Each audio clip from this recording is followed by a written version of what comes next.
বন্ধুরা, ছোট্ট একটি ট্রেন জার্নি করব। এটা হচ্ছে বিমানবন্দর রেল স্টেশন থেকে কমলাপুর। আমি বিমানবন্দর প্ল্যাটফর্মে ঢুকছি। এই যে বিমানবন্দর প্ল্যাটফর্ম, বিমানবন্দর প্ল্যাটফর্মে ভিতরে ঢুকে আমি এটা টিকিট নেব। এই যে বিমানবন্দর প্ল্যাটফর্ম ঢুকে এটা টিকিট নেব। টিকিট নিয়ে আমি ইসে যাব কমলাপুর, সেখান থেকে বাসায়। বন্ধুরা, আমি কিন্তু প্ল্যাটফর্মে ঢুকে গেছি অলরেডি। আমাকে ওই পারে যাইতে হবে, যেখানে ফুটওভার আছে ওই মাথায় গিয়ে ফুটওভারের উপর দুই পারে যাব, তারপরে টিকিট নেব, এরপরে আমি চলে যাব। দেখি কি ট্রেন পাই। হচ্ছে প্ল্যাটফর্ম ভিতরে যদি এরপরে দিয়ে দেখে, মার্শাল্লাহ প্ল্যাটফর্মটা অনেক বড় করছে। আগে তো অনেক ছোটো ছিল, এখন অনেক বড় করছে। তখন মানুষজন অনেক, আল্লাহ আগে এত মানুষ থাকতো না, দেখতাম না, কম দেখতাম নাকি হয়তো সকালবেলা আসাতে এত মানুষ দেখি। একটা ট্রেন আসছে, সবাই রেডি হচ্ছে, সবাই এদিকে যাবে, বিভিন্ন জায়গায় যাবে। ট্রেন একটা ঢুকতেছে প্ল্যাটফর্মে, মানুষ আর মানুষ, অনেক মানুষ। আসলে হুটের প্ল্যান, আসছি একটা কাজে, চলে যাচ্ছি, তো ভাবলাম গাড়িতে না গিয়ে ট্রেনে যাচ্ছে। আমি দেখি এটার টিকিট পাইনি। আন্তনগর লোকাল, এটা যদি আমি ধরতে পারি তাহলে চলে যেতে পারবো। দেখি, আর নাহলে লোকালে যাইতে হবে।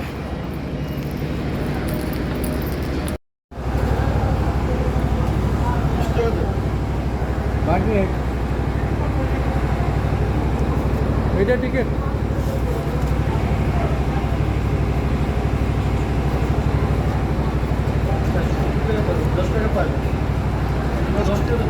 আমার একটা করতে আছে। আপনি একটা দিলে তো আমার দিয়ে দিল একটা।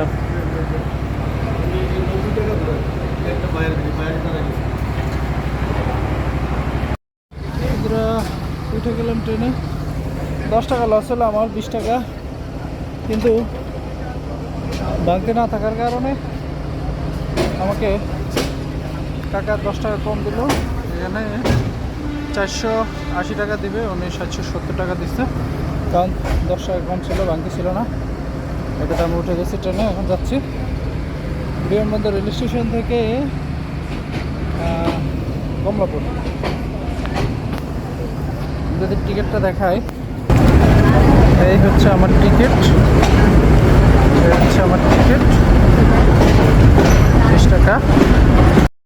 বন্ধুরা, চলছে ট্রেন, জগ ট্রেন চলেছে। এর মাঝে আমি একটু ভাবটাপ নিলাম, চুলগুলো এলোমেলো হয়ে আছে, একটু কিছুক্ষণ গেটে দাঁড়ালাম, তাই চুলগুলো এলোমেলো হয়ে আছে। আমি একটু ভাব নিলাম, চুলগুলো সিস্টেম করতেছি। তো এর মাঝে যাচ্ছি বন্ধু, ছোট্ট ট্রিপ।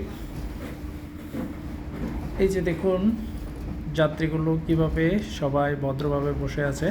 দেখতে দেখতে বন্ধুরা আমরা চলে এলাম তেজগাঁও স্টেশন। ওই যে আমি যদি দেখাই, এটা হচ্ছে তেজগাঁও স্টেশন। এর একটু পরেই কিন্তু চলে আসবে সেই কাঙ্ক্ষিত কমলাপুর রেল স্টেশন।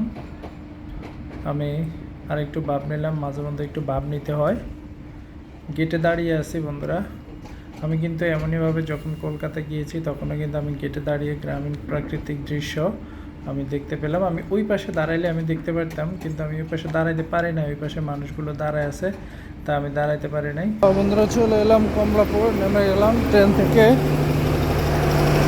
আস্তে আস্তে আমি এখন আস্তে আস্তে বাইর হচ্ছি কমলাপুর প্ল্যাটফর্ম। বিশাল বড় প্ল্যাটফর্ম, ইন্ডিয়ার মধ্যে সবচেয়ে বড় প্ল্যাটফর্ম হচ্ছে হাওড়া রেলওয়ে স্টেশন, আর তারপরে বাংলাদেশের মধ্যে সবচেয়ে বড় হচ্ছে কমলাপুর। এই যে দেখুন সারিবদ্ধভাবে ট্রেন দাঁড়িয়ে আছে, এগুলি এক একটা যাবে। রেলওয়ে স্টেশনের শুরু তো দেখেছেন, শেষ থেকে কখনো দেখেছেন? এই দিক থেকে শুরু, মানে এখান থেকে শুরু এবং শেষ। এদিকে যদি আমি দেখাই, এদিকে হচ্ছে রেল স্টেশনের শুরু, আর এইখানটা হচ্ছে শেষ, ট্রেনটা সর্বশেষ যখন এখানে এসে দাঁড়ায় এটা হচ্ছে শেষ। এই যে এখানটায় যদি আমি স্লিপ করে তাহলে এখানটায় এসে দাঁড়াবে, এটা হচ্ছে লাইনের শেষ প্রান্ত। আর এখান থেকে আবার আমরা যদি বলি তাহলে শুরু, ঠিক আছে। এই হচ্ছে শুরু, দুইটাই আছে এখানে, দুইটা শুরু এবং শেষ। বন্ধুরা বাইরে হওয়ার সময় উনি টিকিট চেক করতেছে এখানে দাঁড়িয়ে। এই যে আমার টিকিটটা আমি দিয়ে দিলাম, উনি আমার টিকিটটা নিয়ে চেক করলো, চেক করে আমাকে বললো চলে যেতে, আমি চলে গেলাম। কমলাপুর রেল স্টেশন থেকে বাইরে পড়লাম, এটা হচ্ছে একবার আউটসাইড। এই যে দেখুন প্রতিনিয়ত মানুষজন ঢুকতেছে বাইরে হচ্ছে রেলওয়ে স্টেশন থেকে। তো এদিকে বাইরে হবো, আমি শান্তিনগর যাবো। এটা হচ্ছে সেই বিখ্যাত চিরসেনা কমলাপুর রেলওয়ে স্টেশন। রেলওয়ে স্টেশনের পাশ থেকে আজকের মতো বিদায়, আল্লাহ হাফেজ। এই যে বন্ধুরা বিদায় Dhaka railway station. Dhaka railway স্টেশনকে বিদায় জানিয়ে আজকের মতো এখানে সমাপ্ত।